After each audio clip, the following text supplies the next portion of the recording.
but hey there, Sabres. So we are in the first part of August here, and I've got my summertime hat on running around, and sales guy Matt from Farrell, he said that they were having a tool rep from Milwaukee come into town, and he was looking to make appointments, just basically stop by and talk about what's new, what's working for us, what's not. So a little bit of that. This is Joe, nice to meet you guys. Milwaukee tool rep.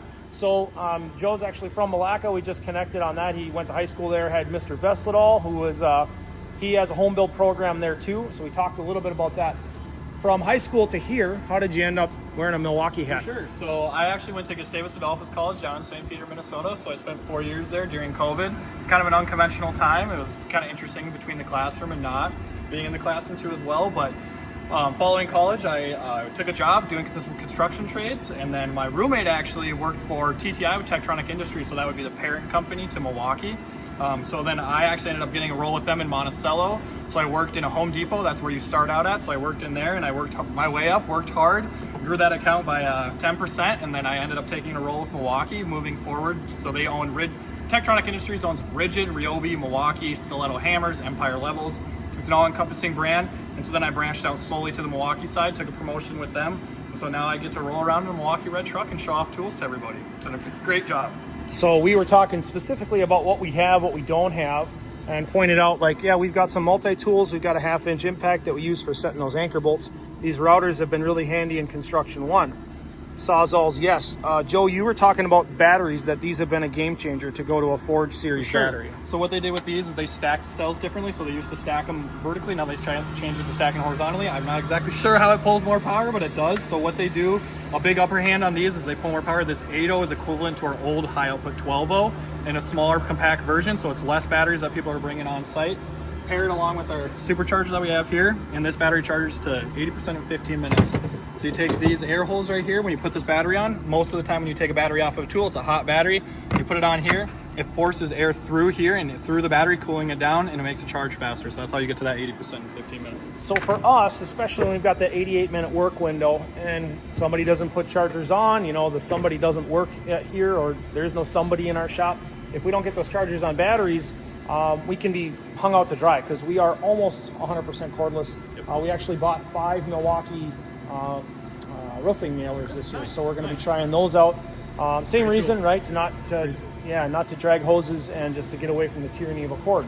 But this probably needs to be part of our game this year too. So the good news is we got a grant from the Central Minnesota Builders Association in the number of $2,500 that we're going to be able to put towards those superchargers and upgrading our batteries to a Forge series. So anything else you would want to show off? I had mentioned, yeah, we can't do this chainsaw because of liability. The district won't let us.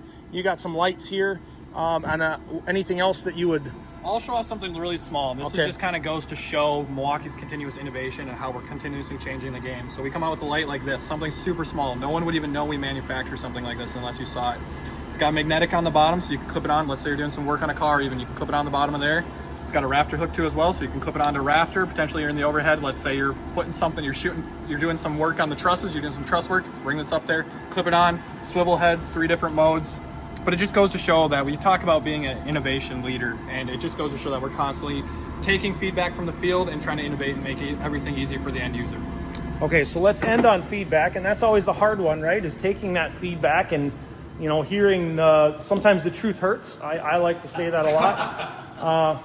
Some feedback that we would provide, we bought a whole bunch of these orbitals, and keeping these dust collectors on top has been a real challenge. We've resorted to rubber bands, but the fitment on these is just terrible. It does not want to snap, connect, or stay. And this is the regular struggle, and then it pops off and we got dust everywhere. So that's a piece of feedback. A couple others. These saws have been phenomenal. Come on there. There we go. I love, especially the fuel version, which I have one over there. Yep. But one feedback piece would be they haven't changed this, and this tends to, even if we adjust this, you know, roll it on, it doesn't want to stay tight. I got you. And so that heel is always falling, or the footbed is always falling. Otherwise, these have been absolute rock stars. And this was the surge that we were talking about. Yep. So you were saying this might be a Gen 1? Yep, so this is the Gen 1. I can just tell based off of using it. I've sold quite a few of them. So this is a Gen 1. We came out with a newer one that's supposed to be a little bit more power that's going to be drawn out of that. And then obviously if you match it with a Forge, it's going to draw more battery power or more life and battery power. But when you put a Forge battery on it, then you got to start thinking of ergonomics too as well. So then it's going to become a more heavy tool. So there's different ways that people are, it just depends on what application you're doing and what is best for you at that time. Yeah, so we've got almost all 5.0s. There's a 6 up here, and here's that 12 that you were talking about that would become a Forge 8. But what I like about these is they are really compact for smallish hands, right? For adolescent size grip, and so they've been nice. And for the most part, for a screw install, they're great. But if we go to install lag bolts or like hurricane screws, we just got to upgrade to something else. So we're going to show off the pack out wall to Joe and Matt. We'll take them down to the trailer too and just show that too and visit a little bit more. But a window into the world, like there are people behind these companies, and it's possible for anybody. I grew up in Milwaukee, grew up on a farm, middle of nowhere, and I work for Milwaukee, and it's probably one of the best jobs I can ever have, And everybody wants to work for Milwaukee, and it's possible for anybody to do it. Cool. Thanks, Joe. Thank you, Matt. Awesome. You bet.